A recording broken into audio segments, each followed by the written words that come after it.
vuelta en nuestro debate, en este maravilloso debate en el que yo creo que hemos sacado temas muy interesantes durante ambas entrevistas. Hemos hablado de agua, hemos hablado de precios, hemos hablado de agricultura ecológica, hemos hablado de biodinámica. Al final hemos hablado de todas las tendencias que está siguiendo la agricultura ecológica y que va a seguir abanderando los próximos años. Javier, muy buenas noches de nuevo. Buenas noches. Hemos hablado en el apartado de innovación y lo has comentado muy bien. Es la tendencia clara que muestra Europa esta agricultura ecológica y biodinámica. Sí, como decíamos antes, es la tendencia que todo el mundo tiende a desarrollar, o sea, por lo sostenible y por lo sano, ¿no? Y entonces eso demanda productos de mayor calidad y de un aspecto más saludable. Efectivamente, de un aspecto más saludable, Dori, pero también, yo lo voy a decir desde aquí, Europa, este gran invernadero solar que estamos construyendo entre todos, políticas cada vez más verdes, cada vez menos fitosanitarios, pues nos han dejado prácticamente sin armas. Es decir, Europa ha dicho que vayamos a la guerra, nos ha dejado sin armas, sin embargo a los terceros países les ha dado todas las del mundo. Es decir, nos lleva a la guerra, es decir, tenéis que ir por aquí. Sin embargo, le vamos a dar todas las armas a tu contrario para que vosotros pues empatéis o perdáis.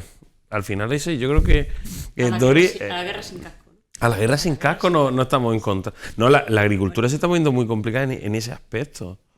Mira, desde mi punto de vista, sobre el tema ecológica, que evidentemente yo creo que en Almería hemos dado muy buenas razones como para que nos tengan como referente de la agricultura ecológica, ¿no? Pero hay dos cuestiones que yo creo que son fundamentales. Por una parte, que se pague. Claro. Se tiene que pagar. O sea, lo que no puede ser es yo te doy un producto 10 y tú me la pagas a 1. El producto es 10, tienes que pagarlo. Eso hay que ser consciente de que hay que pagarlo. No puede ser, como se solía decir, ¿no? Pescado gordo y que pese poco. No. Que eres bueno, lo tienes, porque lo hacemos, pero tienes que pagarlo. Eso hay que ser consciente de ello. Con lo cual Europa tiene que pagar el producto. Perfecto. Y luego hay otra parte, y es que si yo como productor europeo me están limitando determinado uso de determinados productos porque se entiende que vamos a ir a una agricultura verde porque lo demanda el propio consumidor, me parece fenomenal, pero cuidado, porque lo que no podemos hacer es, a ti te lo quito, que decía antes, ¿no? A ti no te pongo el casco, pero resulta que a tu competencia le voy a dar 2. No, claro. Vamos a ver, o lo uno o lo otro, quiero decir. Primero, se tiene que pagar, y segundo, si lo que queremos en Europa es comer sano, tenemos que exigir lo mismo al producto que llega de países terceros, que venga sano, y para eso se necesitan controles fitosanitarios y que no venga ninguna materia que a mí, como productor, me estás exigiendo. Si a mí me estás diciendo que no puedo utilizar o que los LMR tienen que ser hasta aquí, me parece fenomenal, pero exígeselo también al producto importado, ¿no? Que es lo que debemos de hacer. Pero, de momento, ni tenemos ese consumidor dispuesto a pagar ese precio, o son muy pocos los consumidores dispuestos a pagarlo o que pueden tener ese poder adquisitivo, por una parte, y segundo, ahora mismo me estás permitiendo la entrada de terceros países, de productos de terceros países, sin ningún control, ¿vale? Y cada X día, cada X tiempo, pues aparece una alerta por ahí que, bueno, ahí está, ¿no? Entonces, y cuando no aparecen las alertas... Es incoherente absolutamente. Cuando no aparecen las alertas no es que todo esté magnífico, es que no se está analizando, que es la otra. O sea, yo al final, cuando tengo una serie de datos, pues puedo tomar una serie de decisiones, pero si no analizo esos datos, nunca voy a poder tomarlo. Al final yo creo que la situación que nos encontramos, nosotros no lo tomamos, yo en serio, hay veces que lo comentaba Dori en la primera entrevista, no porque más digamos las cosas, parece ser ya que comenzamos en una banalización. Yo sé que los agricultores, esta campaña, están tranquilos porque han tenido unos precios relativamente aceptables, pero recuerden que como lleve una campaña con los costes de producción que tenemos complicada, Holanda está produciendo, Polonia producirá, Alemania producirá, Turquía producirá, Marruecos producirá. En esa situación vamos a sufrir y mucho. ¿Por qué? Porque a día de hoy seguimos trabajando en la misma manera y no estamos viendo cambios estructurales en este sector. Estamos viendo que como la rueda está volviendo a girar, estamos todos girando con ella. Y esa situación es para hacernos la mirar, Juan Luis. Sí, tienes razón, Fernando. Hemos visto cómo cómo ha cambiado el panorama en los últimos 3 años. Vimos como antes de eso la superficie de tomate dejaba de ser la primera hortaliza que teníamos como referencia en el panorama almeriense. Vimos que caía por debajo del pimiento y por debajo incluso que la sandía, pero en los últimos años, como hemos visto, como bien has dicho, Centro Europa no ha podido producir, ha habido otro efecto llamada, otra vez al tomate, ha aumentado un 5% la producción de tomate en superficie, y al final esto es como todo, vemos que ahora hay precio, se cultiva más, pero claro, hay que saber, como bien dices, que esto no dura para siempre. Si cambia la coyuntura, al final los precios se van a resentir. Lo que hay que hacer, como bien has dicho tú, es que tenemos que luchar por bajar estos costes. Hemos visto como últimamente volvía a subir la mano de obra con el salario mínimo interprofesional y vemos como el agricultor sigue recibiendo el mismo dinero que recibía hace 20 años. Eso es lo que no es sostenible para el agricultor. Lo que no puede ser efectivamente esa mano de obra, el 8%. La pizarra que hemos leído, recuerdan que el pepino estaba a 40 céntimos, a 30 céntimos. ¿Se imaginan esto en un mes de noviembre? Porque esto puede pasar. Esto puede pasar. Esto no está pasando porque Holanda ha tenido que trabajar diferentes ventanas porque no era sostenible el precio del crudo. El precio del crudo estaba situado hoy en 76 dólares. Ha bajado de 130 dólares a 76. Si esto ocurre en el mes de noviembre, en Almería tenemos un problema y bastante grave. Y todavía no he visto a nadie decir, oye, vamos a intentar solucionarlo antes que lleguen las madres mías. Porque esto puede pasar. Y esto, al final, tú como agricultor, en el fondo, lo tienes ahí siempre detrás de la oreja, Javier. Sí, totalmente, claro que está ahí. Y además, los precios de producción a día de hoy, como bien habéis dicho, llevamos una temporada con precios en agricultura convencional, ya no en ecológica, que como ha dicho la compañera, no tampoco considero que esté pagado como debería de pagarse, pero en convencional, por ejemplo, llevamos una temporada que los precios son altos, pero es que los precios de producción, si no se te bajan los precios que hay ahora mismo en convencional, no tendrían margen de error en el campo. O sea, ahora mismo el campo, con poco que tengas tú, ya va a pérdida, totalmente en la finca. No es que saques más o que saques menos. Como te equivoques un poco o tenga alguna incidencia de alguna enfermedad o alguna plaga y tal, va a pérdida, pero muy fácilmente. Pues por eso, porque los costes de producción cada vez son mayores y ahora mismo la gente, sí hubo un momento en el que empezaron a sublevarse un poco, a alzar un poco más la voz, hace en cuestión de un año y pico así, pero todo se calmó porque es que realmente los precios de convencional, pues llevamos por las circunstancias que habéis dicho de producción de determinados países y tal, que no han podido producir, que en medio se han mantenido un poco a la alza. Pero no quiere decir que el agricultor haya ganado más, sino que los precios de producción han subido, cuesta más producir un kilo de cualquier hortaliza y en el momento que esos precios de la hortaliza vuelvan otra vez a lo que normalmente hemos tenido, que son precios relativamente bajos desde mi punto de vista, entonces el agricultor va a ir poco a poco echando la persiana, por así decirlo. De hecho, la tendencia es que los agricultores pequeños vayan desapareciendo. Eso es otra problemática, porque es que veníamos, yo en serio hay veces que cuando veas las barbas de tu vecino mojar por las tuyas, y es así, sí. Nos encontramos con que hace 10, un poco más, igual 20, 30 años, con media hectárea estábamos viviendo y ya nos tenemos que ir por encima de hectárea y media, cosas así, para esa economía familiar poco a poco está empezando a desaparecer. Bueno, yo no quiero ser ni pesimista ni alarmista, ¿no? No entra dentro de mi forma de pensar, ¿no?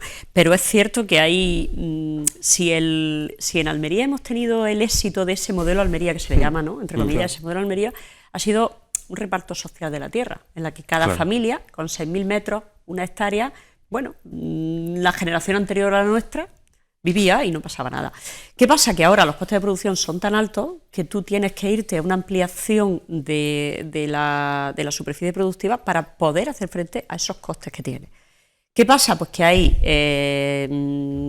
agricultores que han crecido un poquito, que de esa hectárea pasaron a 2 y luego a 3 y a lo mejor ahora se encuentran en una media de 4 o 5 hectáreas, pero los agricultores que se quedaron con 1 o 2 hectáreas ahora mismo ya están empezando a tener problemas. Correcto. ¿Qué es lo que va a pasar con esta cuestión? Porque al final va a ser el agricultor que más capacidad productiva tiene y que más capacidad de endeudamiento, ojo, de endeudamiento tiene, el que va a poder tener acceso a comprarle al agricultor más pequeño. Si esto ocurre, el modelo Almería va a ir cambiando. La acumulación de la productividad se va a quedar en unos cuantos y el resto va a salir del sistema como propietarios de tierra. Puede quedarse, pues a lo mejor, pues como encargados de finca, como trabajadores de las empresas más grandes que lo han comprado. Entonces el modelo Almería ahora mismo está en un impasse que, bueno, que yo creo que debemos de... lo que decía, ¿no? Hacérnoslo ver un poquito, porque yo creo que va a empezar a cambiar. De hecho, por la zona de Levante de Almería, que tienen ya muchísimos otros problemas, como comentábamos antes, ya está empezando a cambiar. O sea, ya esos agricultores pequeños que tenían esos 5.000 metros, esa hectárea, lo que están haciendo es vendiéndolo y quedándose de trabajadores de su propia finca. Efectivamente. Entonces, esto no va a pasar, evidentemente, de hoy para la campaña que viene, pero poquito a poco estamos viendo cómo se avanza en ese sentido. Entonces, el éxito que hemos tenido en Almería, pues posiblemente vaya cambiando, y va cambiando hacia una agricultura más empresarial, pero no por el modelo de gestión que se va a tener y también porque socialmente no va a ser ese reparto de tierras que se tiene, ¿no? Yo creo que la tendencia va por ahí. Yo cuando empezamos el programa, hace 5 años, comentaba una inquietud que a día de hoy la sigo teniendo, y es ¿qué va a pasar con la agricultura de la provincia de Almería? Pues bueno, yo sigo teniendo el miedo de que se están dando pasos, estamos viendo cómo fondos de inversión entran, como tal. En el momento que la provincia de Almería, sus agricultores pasen a ser trabajadores, la economía de la provincia de Almería morirá tal y como la conocemos hoy día. Y yo lo dije, señores, estamos viendo en diferentes zonas, no en Almería, pero en otras zonas productivas, cómo son los supermercados los que ya están adquiriendo esas fincas para poder autoabastecerse. El día que paseas eso, morirá la agricultura tal y como la conocemos hoy día. Fernando, yo es que la verdad que creo que queda todavía tiempo para eso, sinceramente. Es cierto que vemos la evolución de la economía y la evolución del modelo, pero al igual que hemos visto la evolución de nuestra sociedad, y creo que la agricultura tiene que evolucionar a la vez que la sociedad. Otra cosa es que nosotros, o la gente que pueda legislar o ayudar a la agricultura, tome medidas para proteger este modelo social, porque ya no es solo un modelo de producción, sino es un modelo de reparto de riqueza. Entonces, nosotros hemos visto cómo la riqueza de Almería se repartía en familias. Eso era lo importante que de este modelo social. ¿Qué ocurre? Que también sabemos que en los últimos años la media de los precios se ha quedado más o menos estable. Pero si nos fijamos y analizamos esos precios por ventana, hemos visto como el tiempo en el que hay mejores precios, cada vez las ventanas son más pequeñas, y vemos cómo amplía el tiempo en el que los precios son más bajos. ¿Qué ocurre ahí? Que es cierto que al final la media se queda muy parecida y que el que ha tenido suerte de pillar esa ventana, pues ha ganado dinero, pero hay mucha gente que si no está en esa ventana, si tu producción no coincide con estos buenos precios, pues que no tiene la suerte o la capacidad de aguantar estos años. Entonces, ¿eso quién lo sufre? Sobre todo los pequeños, la gente que tiene una superficie más pequeña en la que no puede hacer diferentes fechas de plantación o tener una diversidad diferente de cultivos. Correcto. Entonces, ahí los que sufren son los pequeños y la gente que tiene más hectáreas pues puede aguantar un poco más. Pues poco a poco vamos a ir cerrando este debate, nos vamos a quedar sin tiempo. Dori, en 30 segundos, de todo lo que hemos hablado esta noche, ¿con qué te quedas? Pues con que debemos de prestar un poquito más de atención al modelo Almería y a la producción y los productores de Almería. Yo creo que debemos de trabajar en el sentido de que, lo que decía Juan Luis, ¿no? Poquito a poco eso se va a ir cambiando, pues que eso no cambie, ¿vale? Y que puedan tener rentabilidad el pequeño y el grande. O sea, que la rentabilidad sea repartida en uno y en otro. Juan Luis. Pues Fernando, yo creo que poquito a poco, que al final la gente que pueda ayudar a la agricultura, que en este caso suelen ser los políticos, incluso los ingenieros técnicos agrícolas, como Javier, que está aquí con nosotros, pues que echen un poquito, que ayuden en lo posible, que sé que es lo que hacen los peritos, pero al final la gente que legisla es la gente que puede hacer que esto siga como lo conocemos. Y yo creo que ese es el objetivo de la agricultura hoy en día. Efectivamente. Javier, te toca cerrar este debate. Muchísimas gracias en este primer programa que nos ha acompañado con nosotros. Esperemos que sea el primero de muchos. ¿Con qué mensaje nos quieres dejar? Pues yo totalmente de acuerdo con lo que Juan Luis y mi compañera Dori dice, pero si no nos ayudan los de arriba, nosotros desde aquí abajo no podemos hacer mucho. Y es verdad que es un tema a tener en cuenta. Si Europa permite la entrada de productos de terceros países, ni las grandes empresas ya podrán crecer, porque es que el modelo de las grandes empresas es producir los 24 meses.